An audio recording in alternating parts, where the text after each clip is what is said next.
ప్రియ దేవుని బిడ్డలారా, ప్రభు అయిన యేసుక్రీస్తు నామములో మీకందరికీ శుభములు, వందనాలు. ఈరోజు దేవుని వాక్యము లూకాసు సువార్త 10వ అధ్యాయము 19వ వచనం.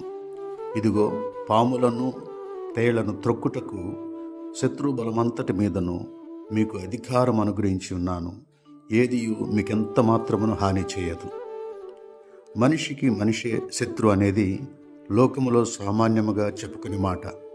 ఇది వాస్తవం కూడా. దావీదు సౌలుకు ఎంతో ఉపకారం చేసినా సౌలు మాత్రం దావీదుకు ఎంతో హాని తలపెట్టాడు.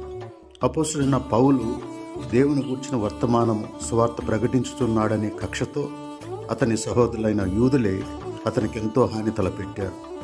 తప్పు చేయవద్దని హేరోదును బాప్తిసమిచ్చి యోహాను హెచ్చరించితే హేరోదియ అతని ప్రాణమునకే హాని తలపెట్టింది. ఇలా చెప్పుకుంటూ పోతే ఎన్నో ఉదాహరణలు చరిత్రలో మనకు కనపడతాయి.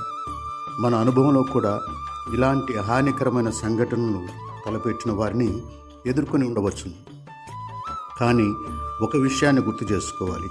అదేమనగా, మనిషి తలపెట్టే హానికరమైన వాటికంటే శత్రువైన సాతాను తలపెట్టే హాని చాలా ప్రమాదకరమైనది. వాడు అబద్ధికుడు, మోసగించువాడు, పాముల వలె తేళ్ల వలె కాటు వేసేవాడు. వాడు వేసే తంత్రములకు మనము క్రీస్తు నుండి దూరమైపోయే ప్రమాదం ఉంటుంది. వాడిని జయించాలంటే మన శక్తి ఏమాత్రము చాలదు. అందులోకే క్రీస్తు మనకు అధికారం ఇచ్చాడు. ఈ అధికార బలముతో వాడిని కాళ్ళ కింద తొక్కివేసే వారముగా మనం ఉండాలి. పరిశుద్ధుడా తండ్రి, మీరు మాకు ఇచ్చిన అధికార బలము చేత సాతానును మా కాళ్ళ కింద త్రొక్కివేసే వారముగా ఉండునట్లు మమ్మలను బలపరచమని యేసుక్రీస్తు నామమున అడిగి వేడుకొనుచున్నాము తండ్రి. ఆమేన్.